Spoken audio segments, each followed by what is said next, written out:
Masyarakat masih mempunyai waktu 1 hari untuk melapor pajak penghasilan wajib pajak orang pribadi tahun 2020. Direktorat Jenderal Pajak menetapkan batas akhir pelaporan surat pemberitahuan tahunan pada 31 Maret 2021. Setiap warga negara berpenghasilan dan telah terdaftar sebagai wajib pajak ditandai dengan kepemilikan nomor pokok wajib pajak atau NPWP, diharuskan melaporkan SPT PPh setiap tahunnya. Rutinitas ini dilakukan untuk melaporkan pendapatan dan pajak yang telah dipotong kepada Direktorat Jenderal Pajak. Pelaporan surat pemberitahuan tahunan 2020 sudah mendekati batas akhir, yakni 31 Maret 2021.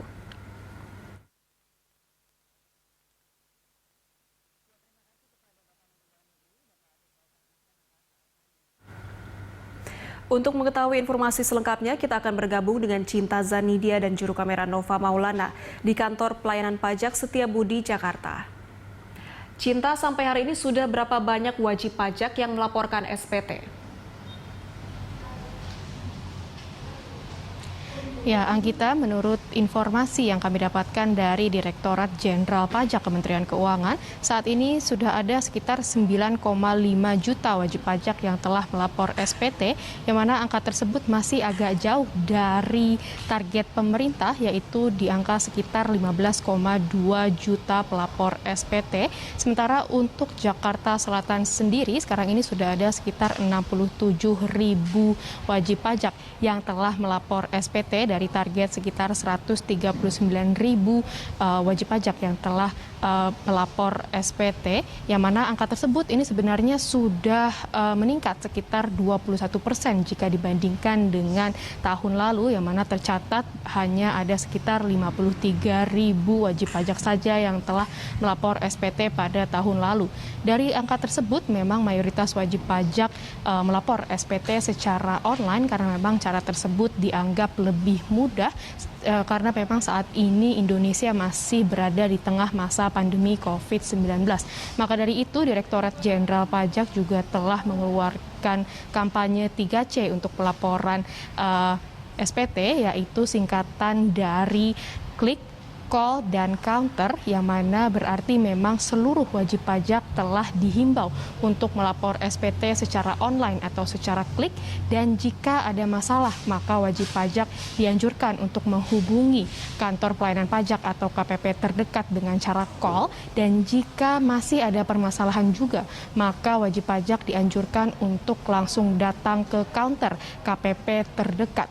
Dan berikut adalah himbauan yang kami dapatkan dari Kepala Kanwil Direktorat Jenderal Pajak Jakarta Selatan 1, yaitu Aim Nur Salim, mengenai pentingnya wajib pajak melakukan lapor SPT setiap tahunnya. Target semua yang wajib SPT di lingkungan Kanwil DJP Jakarta Selatan 1 itu ada sekitar 139 ribuan. Nah, sekarang itu kita sudah mencapai sekitar 64 ribu, artinya sekitar hampir 52% ya. Kita sudah mencapai itu target itu.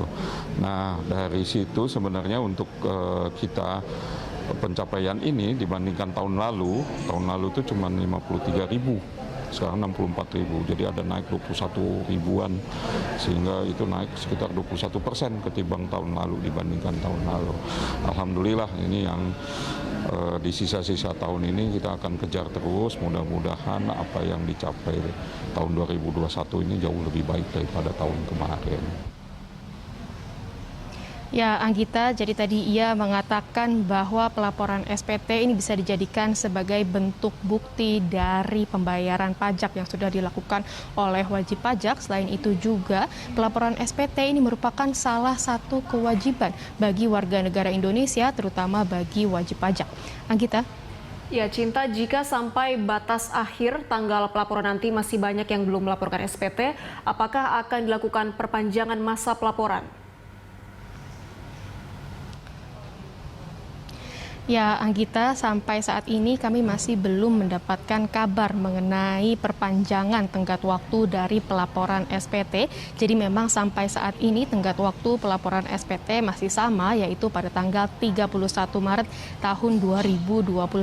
Jadi memang sampai saat ini Kementerian Keuangan masih terus menghimbau seluruh wajib pajak untuk segera melakukan pelaporan SPT, yang mana wajib pajak tidak harus melakukan lapor SPT secara offline atau secara langsung datang ke KPP, melainkan bisa juga dilaksanakan secara online dengan cara mengunjungi website djponline.pajak.go.id kapanpun dan dimanapun sebelum tanggal 31 Maret tahun 2021.